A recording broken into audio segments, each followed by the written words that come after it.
Yes. ఒక ఒక ఒక మెట్టు ముందుకు పడింది. రైట్. వెంకట్ గారు మీరు చెప్పండి. ఈరోజు అసెంబ్లీలో కేటీఆర్ అన్న వ్యాఖ్యలు మనం విన్నాం. ఏదైనా ఈ కార్ రేసు పైన ఏమైనా అనుమానాలు ఉంటే, కుంభకోణం జరిగిందనుకుంటే, ప్రజలకు విషయాలన్నీ తెలియాలనుకుంటే చర్చ పెట్టండి, చర్చకు మేము సిద్ధం అంటూ ఒకవైపు కేటీఆర్ మాట్లాడిన సందర్భం. సార్ మీరు సిద్ధమా? చర్చ ఎందుకు పెట్టడం లేదు? ముందుగా మీకు ప్యానల్ పెద్దలకు నమస్కారం సార్. సార్ నా వాయిస్ క్లియర్ గా వినపడుతుందా సార్? వినిపిస్తుంది. వెంకట్ చెప్పండి. సార్ ఇప్పుడు బయట ఏదో దొంగతనం జరిగితే ఆ దొంగతనాన్ని కూడా అసెంబ్లీలో చర్చకు పెడతాం సార్. మనం అసెంబ్లీలో పెట్టే ప్రతి చర్చ కూడా చట్టాల రూపంలో పెడతాం. అదేవిధంగా ప్రజలకు ఏదైనా న్యాయం జరిగే విషయంలో పెడతాం. కానీ ఇలాంటి పంచాయతీలన్నీ తీసుకుపోయి అసెంబ్లీలో చర్చ పెడితే అసెంబ్లీ యొక్క సమయం వృధా అయిపోదు సార్.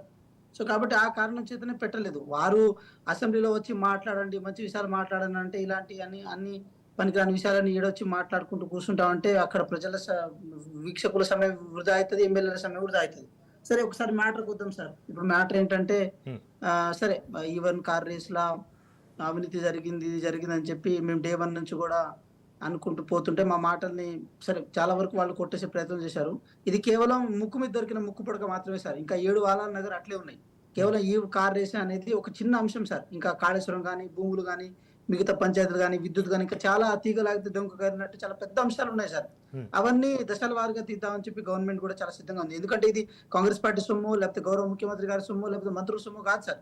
ఈ తెలంగాణ ప్రజల సొమ్ము. తెలంగాణ ప్రజల సొమ్ము మీ చేతిలో పెడితే బాగుంటుందని చెప్పి బాధ్యతంగా మీ చేతిలో పెడితే ఒక ప్రాపర్ అర్థం పర్థం లేకుండా అధికారులను అడ్డదిడ్డంగా వాడుకొని ఎట్లా పడితే వాళ్ళకి ఏది లెటర్లు ఇచ్చుకుంటూ పైసలు విడుదల చేసుకుంటూ పోతే కుదరదు కదా సార్. ఇప్పుడు ఇక్కడ ఈ కార్ రేస్ లా ఇక్కడ గవర్నమెంట్ కేవలం ఫెసిలిటేటర్ మాత్రమే. అంటే ఎవరైనా సరే ఐపీఎల్ లేకపోతే వన్డే క్రికెట్ మ్యాచ్ ఎవరైనా ఇక్కడ కండక్ట్ చేద్దాం అనుకుంటే వాళ్ళు కేవలం గ్రౌండ్ మాత్రమే ఇవ్వాలి, అక్కడ ల్యాండ్ ఆర్డర్ మాత్రమే మనం ఇవ్వాల్సి ఉంటుంది. కానీ పైసలు మనం ఏ రాష్ట్ర ప్రభుత్వం ఇవ్వదు సార్. అలాగే ఈ కార్ రేస్ కూడా కేవలం ఫెసిలిటేటర్ మాత్రమే. ఫెసిలిటేటర్ ఉండాల్సిన బాధ్యతని మీరు దాన్ని వేరే వేలో తీసుకొచ్చి 55 కోట్లు ఎకాఎకిన దారి మళ్లింపు కనుక చేసుకుంటూ పోతే గవర్నమెంట్ చూస్తూ ఊరుకోవాలా సార్? ఒక లెక్క పత్రం ఉండదు, ఒక పద్ధతి ఉండదు, ఏం ఉండకుండా ఎట్లా పడితే అట్లా తీసుకుంటా అంటే ఎట్లా? ఇది కూడా మేమేదో ఇప్పుడు విచారణ చేపట్టినాం. ఇందాక సార్ కూడా ఒక మాట అనుండే, అంటే ఇది విజిలెన్స్ లో అండర్లో జరిగిందా లేదని చెప్పి. ఎస్, విచారణ చేపట్టిన తర్వాత ఇలా తేలింది 55 కోట్ల వరకు దారి మళ్లింపు జరిగిందని చెప్పి ఒక కంక్లూజన్కి వచ్చిన తర్వాత గవర్నర్ గారి యొక్క పర్మిషన్ తీసుకోవడం జరిగింది సార్. ఇది కేవలం ఒక 6 నెలల క్రితం జరుగుతున్న ప్రక్రియ ఇది. కానీ సిస్టమేటిక్ గా వెళ్ళాలి. ఇప్పుడు సపోజ్ మనకు విద్యుత్ వెంకట్ గారు, ఈ ఆర్బీ అనుమతి లేకుండా చెల్లించడంపై 8 కోట్లు పెనాల్టీ వేసేంత వరకు కూడా ఈ విషయం మీకు తెలియదా సార్? ఇవన్నీ సార్ అన్ని విషయాలు చిట్టాపత్రులు అన్ని ఉన్నాయి సార్.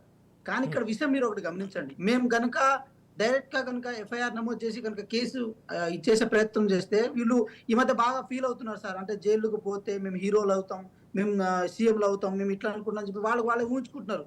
అటు కవిత గారు వెళ్ళారు కదా, నేను కూడా వెళ్తే అటు చంద్రబాబు నాయుడు గారు లాగా లేకపోతే జగన్ గారి లాగా నేను కూడా అయ్యే ప్రక్రియ ఉంటుందేమని అనుకుంటున్నారు. కానీ ఇది ఒక రాంగ్ స్ట్రాటజీ. అంటే ఇక్కడ కనుక అరెస్ట్ చేస్తే దాని కుట్ర కోణంలో భాగంగా ఈ ప్రభుత్వం చేస్తుందని చెప్పి దాన్ని సెంటిమెంట్ అండ్ ఓరియంటేషన్ లో తీసుకునే ప్రయత్నం చేస్తున్నారు సార్. అట్లా జరగకుండా ఉండాలంటే నిజంగా ఎవరైనా నేరం చేసినా, నేరస్తులుగా ఉన్న వాళ్ళని ఈ రకంగా ట్రీట్ చేస్తేనే బాగుంటుందన్న కారణం చేత గవర్నర్ గారిని దగ్గర నుంచి మద్దతు తీసుకొని తర్వాతనే ఈ ప్రక్రియను స్టార్ట్ చేయడం జరిగింది సార్. ఇది లీగల్ గా కాన్స్టిట్యూషనల్ వేరియంటేషన్ లో కనుక జరిగితే మాత్రం ఒక నేరస్తుడిగా చూసే ప్రక్రియ జరుగుతుంది సార్. కాబట్టి మీరు ఒకటి గమనించండి, కేవలం ఈ అంశమనే కాదు, కాళేశ్వరం చూడండి, లేకపోతే మన విద్యుత్ కమిషన్ చూడండి, చూడండి, ప్రతి దాని మీద కమిషన్ ఏర్పాటు చేసి విచారణకు అక్కడ హాజరైన తర్వాత ఆ విచారణలో వాస్తవాలు తేలిన తర్వాతనే ముందుకెళ్లే ప్రయత్నం చేస్తున్నాం సార్. ఇదంతా లీగల్ ప్రాసెస్. దీన్ని ప్రభుత్వాన్నో లేకపోతే పార్టీనో బదనాం చేయాల్సిన అవసరం ఉండేనే కాదు. దానికి అలాంటిది ఆయన కేటీఆర్ గారు ఈ రోజు అసెంబ్లీలో చర్చ పెట్టాలి, రచ్చ పెట్టాలంటే ఉన్న ప్రతి అంశాన్ని ఇంకా మీకు ఇంకోటి కూడా చూడాలి సార్. లగచర్య ఇష్యూని తీసుకొని దాన్ని రచ్చ చేసే ప్రయత్నం చేస్తున్నారు. దాని వెనకాల కూడా ఎవరి హస్తం ఉన్నదో తెలుసు సార్. అంటే గత ప్రభుత్వం ఏర్పడినప్పటి నుంచి ఆయన దానికి చిన్న విషయాలు పగటి వేషాలు వేసుకున్నట్టు అసెంబ్లీలో వేషాలు వేసుకొని వచ్చి దాన్ని ఏదో సెంటిమెంటల్ ఓరిలో ఊరిచ్చే ప్రయత్నం చేస్తున్నారు. అది ఎట్టు పరిస్థితుల్లోనూ అలాంటి స్టంట్లు వర్కౌట్ కావు.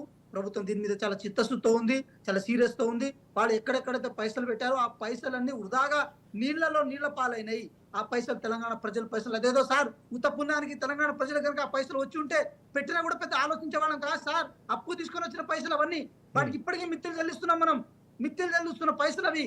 కాబట్టి వాటిని అడ్డదిడ్డంగా వాడుకున్నప్పుడు ఎందుకు వదిలేయాలని మీరు ఎందుకు అనుకుంటున్నారు సార్? మేమేమంటున్నాం అంటే తెలంగాణ ప్రజల సొమ్ము అది, తెలంగాణ ప్రజల హక్కు అది. ఆ హక్కుని బాధ్యతంగా ఉండాల్సిన ప్రభుత్వం ఇప్పుడు ఈ ప్రభుత్వము. కాబట్టి దాన్ని మేము ఎటువంటి విషయంలో దాన్ని శిక్ష విషయాలకు పోము. అది 100% జరిగే ప్రక్రియ.